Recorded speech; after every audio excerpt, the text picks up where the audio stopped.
తాడిపత్రిలో మళ్లీ ఉద్రిక్తత కనిపిస్తోంది. భారీగా పోలీస్ బలగాలు మోహరించారు. మాజీ ఎమ్మెల్యే కేతిరెడ్డి పెద్దారెడ్డిపై 2 అక్రమ కేసులు నమోదయ్యాయి. రెచ్చగొట్టే వ్యాఖ్యలు చేశారని పెద్దారెడ్డిపై ఎఫ్ఐఆర్ ఫైల్ చేశారు. అయితే పెద్దారెడ్డిపై దాడి చేసేందుకు జేసీ ప్రభాకర్ వర్గీయులు ప్లాన్ చేసి రాళ్లు సిద్ధం చేశారు.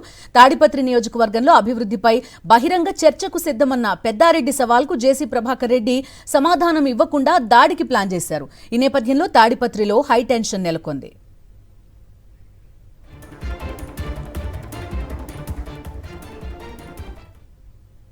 పూర్తి డీటెయిల్స్ అందిస్తారు ఈ ఉద్రిక్త పరిస్థితులకు సంబంధించి మా కరెస్పాండెంట్ శివారెడ్డి.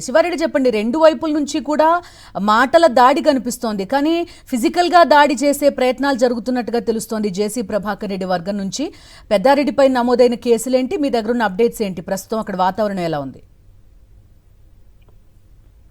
ఎందుకంటే అనంతపురం జిల్లా తాడిపత్రిలో హైటెన్షన్ వాతావరణం కొనసాగుతుంది. వైఎస్ఆర్ కాంగ్రెస్ పార్టీ సమన్వయకర్త మాజీ ఎమ్మెల్యే కేతిరెడ్డి పెద్దారెడ్డిపై దాడి చేసేందుకు టీడీపీ నేత జేసీ ప్రభాకర్ రెడ్డి వర్గీయులు సిద్ధమవుతున్నారు. ఇదే నేపథ్యంలో ఆయన ఇంటికి సమీపంలో రాళ్లు కుప్పలుగా వేయగా అర్ధరాత్రి దాటిన తర్వాత పోలీసులు వాటిని తొలగించిన పరిస్థితి కనిపిస్తుంది. మరోవైపున ఈ రోజున నారా లోకేష్ ఆ పుట్టినరోజు నేపథ్యంలో టీడీపీ శ్రేణులంతా తన ఇంటి వద్దకు తరలి రావాలని జేసీ ప్రభాకర్ రెడ్డి పిలుపునిచ్చారు. అయితే ఆ కార్యక్రమం ముగించుకున్న తర్వాత నేరుగా కేతిరెడ్డి పెద్దారెడ్డి ఇంటి వద్దకు ర్యాలీగా వచ్చి దాడులు చేయాలని జేసీ ప్రభాకర్ రెడ్డి ఒక స్కెచ్ వేసినట్టుగా పోలీసులు అనుమానిస్తున్నారు. ఇదే నేపథ్యంలో పోలీసులు భారీ స్థాయిలో మోహరించిన పరిస్థితి కనిపిస్తోంది. మరోవైపున మాజీ ఎమ్మెల్యే కేతిరెడ్డి పెద్దారెడ్డి పైన ఇప్పటికే పోలీసులు 2 కేసులు నమోదు చేశారు. రెచ్చగొట్టే వ్యాఖ్యలు చేశారని కేసులు నమోదు చేయడం జరిగింది. మరోవైపున జేసీ ప్రభాకర్ రెడ్డి పైన మాత్రం ఎట్లాంటి కేసులు నమోదు చేయకపోవడం ఇప్పుడు పూర్తి స్థాయిలో విమర్శలు దారితీస్తుంది. ఎందుకంటే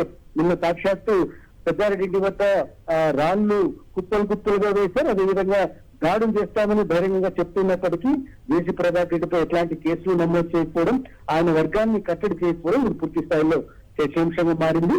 మరోవైపున పెద్ద ఎత్తున కార్యకర్తలను మొదలై చేయడం ద్వారా కేతిరెడ్డి పెద్దారెడ్డిపై దాడి చేస్తామనే ఉద్దేశంతోనే అక్కడ పోలీసు బలగాలు కూడా మోహరించిన పరిస్థితి కనిపిస్తోంది. Shivareddy, thank you.